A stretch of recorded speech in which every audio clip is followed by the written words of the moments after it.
नगर में किशोर नाम का एक नवयुवक रहता था। उसे अपने पिता से विरासत में बहुत कुछ मिला था। इसका फायदा उसके मतलबी दोस्तों ने उठाया। रोज अलग अलग बहाने बनाकर उससे खूब धन लूटते। किशोर की माँ उसे खूब समझाती, लेकिन वो अपनी माँ की कोई बात ना सुनता। धीरे धीरे अपने निकम्मे दोस्तों के कारण उसने अपना सारा धन बर्बाद कर दिया। किशोर के पास सारा धन समाप्त होते ही उसके सारे दोस्त ऐसे गायब हुए जैसे गधे के सर से सींग।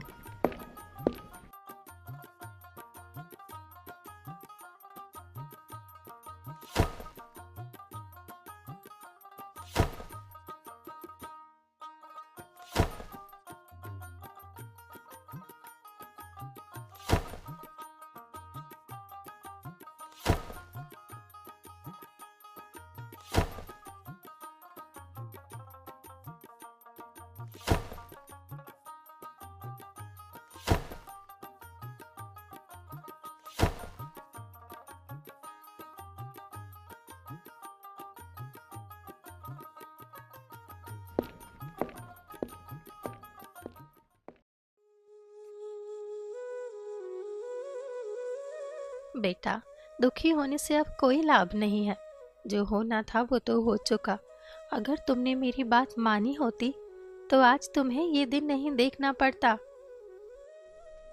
माँ, मुझे इतना दुख तो धन के समाप्त होने का नहीं है, जितना मेरे दोस्तों का मुझे धोखा देने का है। माँ, मुझसे गलती हो चुकी है, किंतु अब मैं क्या करूँ? अभी भी देर नहीं हुई है। तुम चिंता मत करो। मेरे पास कुछ जेवर है। तुम उन्हें बेचकर कुछ काम धंधा शुरू करो। लेकिन खबरदार, अब अगर तुमने किसी मतलबी इंसान को अपना दोस्त बनाया तो। ठीक है माँ, अब जो तुम कहोगी मैं वही करूँगा।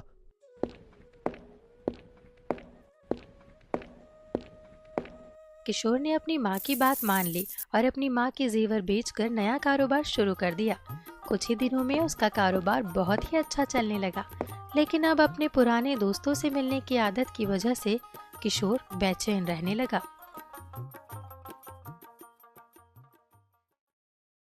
माँ, मैं अपने दोस्तों के बगैर नहीं रह सकता। तुम अगर दोस्तों के बिना नहीं रह सकते तो मेरी एक बात मान लो। तुम रोज एक नए दोस्त के साथ अपना समय गुजार लिया करो। एक बार किसी दोस्त के साथ खाना खाने के बाद तुम ना तो दोबारा उसके साथ कभी खाना खाना और ना ही उसे कभी अपने घर बुलाना। नगर के दोस्तों के साथ तो मैं ऐसा नहीं कर सकता कि उनके साथ कोई मतलब ना रखूं। इसीलिए मैं ऐसा करता हूं कि यहाँ नगर में आने वाले नए मुसाफिरों से ही हर रोज किसी न किसी को अपने घर ले आया करूंगा। उन्हें खाना खिलाकर सुबह विदा कर दूंगा। तुम्हें जैसा ठीक लगे तुम वैसा कर सकते हो। अगले ही दिन किशोर शाम को नगर में प्रवेश करने के मार्ग पर जाकर खड़ा हो जाता है और जो कोई भी मुसाफिर उसे वहां से जाता दिखाई देता वो उसे मित्र बनाकर सम्मान पूर्वक अपने घर ले जाता है। उसे घर में खाना खिलाता है, ढेर सारी बातें करता और सम्मान पूर्वक सुबह विदा कर देता।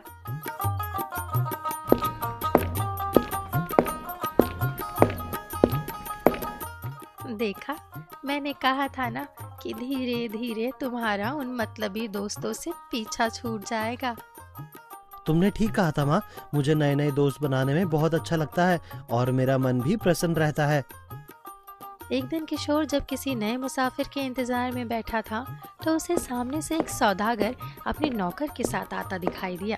दरअसल वो सौदागर नगर का राजा था, जो नगर का भ्रमण करने के लिए भेष बदलकर महल से निकला था।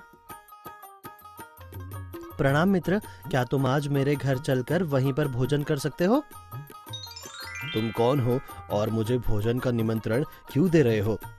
मित्र, मैं हर शाम नए मुसाफिरों को अपने घर ले जाता हूँ, उन्हें भोजन कराता हूँ और सुबह सम्मान पूर्वक उन्हें विदा कर देता हूँ। इससे मुझे संतुष्टि मिलती है। ठीक है मित्र, तो मैं अवश्य तुम्हारे घर में भोजन करूँगा। किशोर की बात सुनकर राजा उसके घर जाने को तैयार हो जाता है। किशोर की माँ भोजन लगाती है और सभी भोजन करते हैं और किशोर महाराज से ढेर सारी बातें करता है। महाराज किशोर से पूछते हैं, मित्र, ऐसा क्या कारण है कि तुम हर शाम किसी न किसी मुसाफिर को भोजन कराते हो? किशोर ने अपनी धोखेबाज मित्रों की सारी बात राजा को सुनाई। मित्र, ये मैंने अपनी माँ की ही दी हुई नसीहत से शुरू किया है। इससे मुझे बहुत प्रसन्नता मिलती है और मेरा मन बिल्कुल भी दुखी नहीं रहता। मित्र किशोर, जो तुमने हमें ये दावत दी है और अपने घर में आश्रय दिया है, इसके बदले में मैं आपके लिए कुछ करना चाहता हूँ। भगवान ने मुझे सब कुछ दिया है, मुझे किसी चीज की कोई कमी नहीं है, बल्कि मैं तो आपका एहसानमंद हूँ कि आप मेरे घर दावत पर आए। मित्र, माना कि तुम्हारे पास किसी चीज की कोई कमी नहीं है, लेकिन फिर भी अगर तुम्हारे मन में कोई भी इच्छा हो तो तुम मुझे बता सकते हो। मित्र, वैसे तो मुझे कोई परेशानी नहीं है, पर मेरी एक इच्छा है, लेकिन आप उस सिलसिले में कुछ नहीं कर सकते। मित्र किशोर, तुम बताओ तो सही, तुम्हारी क्या इच्छा है? हमारे यहाँ का जो मुखिया है, उसने पूरे गांव को परेशान कर रखा है, लेकिन कोई भी उसका कुछ नहीं बिगाड़ सकता। अगर भगवान मुझे एक दिन के लिए राजा बना दे तो मैं उसे ऐसी सजा दूंगा कि वो 7 पीढ़ियों तक याद रखेगा। भगवान करे आपकी इच्छा पूरी हो। चाहे जो भी हो, मैं इसे एक दिन का राजा अवश्य बनाऊंगा।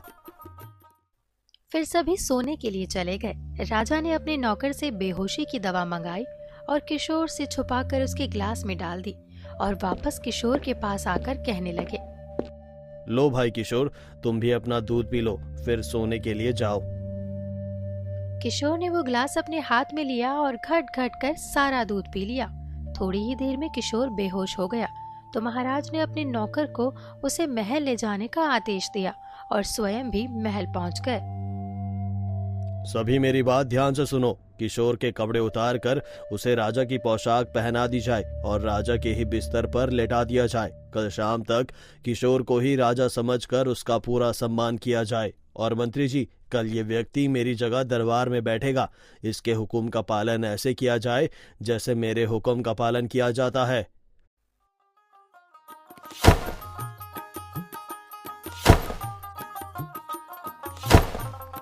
महाराज की आज्ञा का पालन किया गया।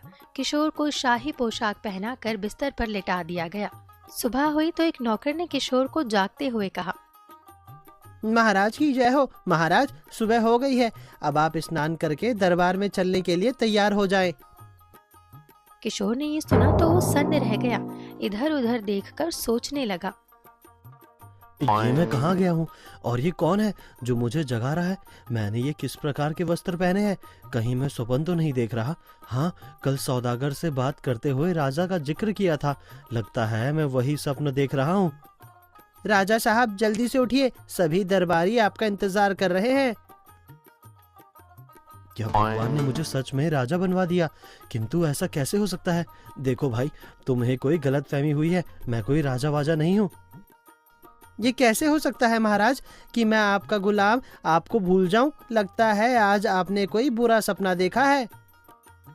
किशोर को कुछ भी समझ नहीं आ रहा था कि कल तक वो एक सामान्य व्यक्ति था और आज अचानक राजा कैसे बन गया। लेकिन उसने नौकर की बात मान ली और तैयार होकर दरबार पहुंच गया।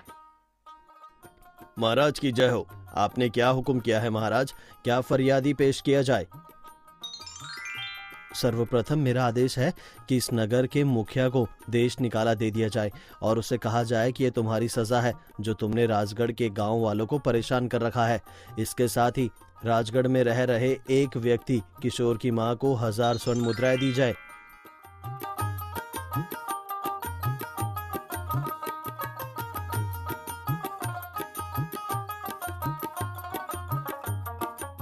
राजा बने किशोर की आज्ञा का पालन हुआ। फिर उसे महल में शाही भोजन करवाया गया और सोने से पहले उसे एक गिलास दूध दिया गया जिसमें बेहोशी की दवा मिली हुई थी, जिसे पीकर किशोर बेहोश हो गया। किशोर को उसके पुराने वस्त्र पहनाकर उसे उसके घर में पहुंचा दिया गया। सुबह होते ही